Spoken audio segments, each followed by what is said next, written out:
ஆச்சி பாதாம் ட்ரிங்க். ஆச்சி பாதாம் ட்ரிங்க் ஒன்னு வாங்கினா ஒன்னு ஃப்ரீ. ராஜபாளையத்தில் கலைஞர் நகர்ப்புற மேம்பாட்டு திட்டம் மூலம் புதுப்பிக்கப்பட்ட பழைய பேருந்து நிலையத்தை முதலமைச்சர் ஸ்டாலின் காணொலி மூலம் திறந்து வைத்தார். விருதுநகர் மாவட்டம் ராஜபாளையத்தில் காந்திஜி நூற்றாண்டு நினைவு பழைய பேருந்து நிலையம் 2,90,00,000 ரூபாய் செலவில் புதுப்பிக்கப்பட்டு உள்ளது. இதனை முதலமைச்சர் ஸ்டாலின் காணொலி மூலம் திறந்து வைத்த நிலையில் வருவாய் மற்றும் பேரிடர் மேலாண்மை துறை அமைச்சர் KKSSR ராமச்சந்திரன், தென்காசி MP ராணி ஸ்ரீகுமார் உள்ளிட்டோர் குத்துவிளக்கு ஏற்றி கொடியசைத்து பேருந்து சேவையை தொடங்கி வைத்தனர். அதன்பின் செய்தியாளர்களுக்கு பேட்டியளித்த அமைச்சர் KKSSR ராமச்சந்திரன், தற்போது திறக்கப்பட்டுள்ள பழைய பேருந்து நிலையத்தில் போதுமான கழிப்பறை வசதி மற்றும் மின்சார வசதி விரைவில் ஏற்படுத்தப்படும் என கூறினார். இப்பொழுது ஒவ்வொரு நாளும் ஒவ்வொரு பகுதிக்கும் ரெட் அலர்ட்டும் ஆரஞ்சு அலர்ட்டும் கொடுத்து கொண்டிருக்கிறார்கள்.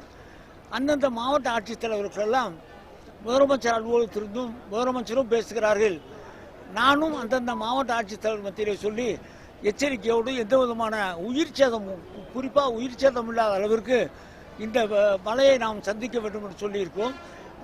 நாம் பயப்படுகிற அளவிற்கு எந்த இடத்திலும் எந்த நிகழ்ச்சியும் நடக்கவில்லை. மின்சாரம் துறைக்கு பணம் செலுத்தியிருக்கிறோம்.